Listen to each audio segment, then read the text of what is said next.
میلاد شریف کا جب مہینہ آتا ہے تو ایک خاص طبقہ فکر یہ کہتا ہے کہ میلاد شریف کے مہینے کے اندر اس طریقے سے جشن منا کر خوشی کا اہتمام کر کر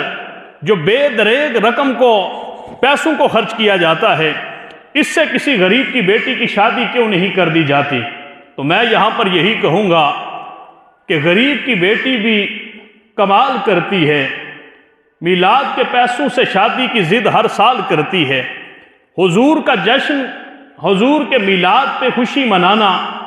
اور جشن عید میلاد النبی صلی اللہ علیہ وسلم کا اہتمام کرنا،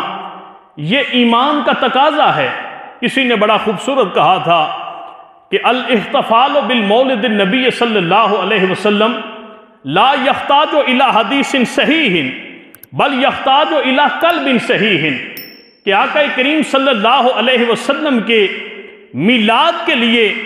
کسی صحیح حدیث کی ضرورت نہیں ہے، بلکہ ایک صحیح دل کی ضرورت ہے، کہ دل صحیح ہونا چاہیے تو انسان کو آقا کریم صلی اللہ علیہ وسلم کی ولادت کے اوپر خوشی منانے کے حوالے سے کسی قسم کا تردد اور کسی قسم کی پریشانی لاحق نہیں ہو سکتی۔ اور پھر یہاں پر کہ من لم یفرح بمولد النبی صلی اللہ علیہ وسلم فلیعالج قلبہ، جس شخص کو حضور کی ولادت کی خوشی نہیں ہوتی وہ شخص اپنے دل کا علاج کرائے۔ فإنہ مریض بالجفاء، اس لیے کہ وہ وفادار امتی نہیں ہے بلکہ اس کے دل کے اندر جفا اور بے وفائی کا مرض لاحق ہو چکا ہے۔ آقا کریم صلی اللہ علیہ وسلم کائنات کے اندر آپ کا ظہور، آپ کی تشریف آوری اور آپ کی ولادت مبارکہ ہر صاحب ایمان کے لیے ہر چیز سے بڑھ کر خوشی کا مقام رکھتی ہے۔ اس لیے جب میلاد کا مہینہ آتا ہے تو اس مبارک مہینے کے اندر حضور کی ولادت کی خوشی منانا یہ اللہ مقدر والوں کو نصیب فرماتا ہے،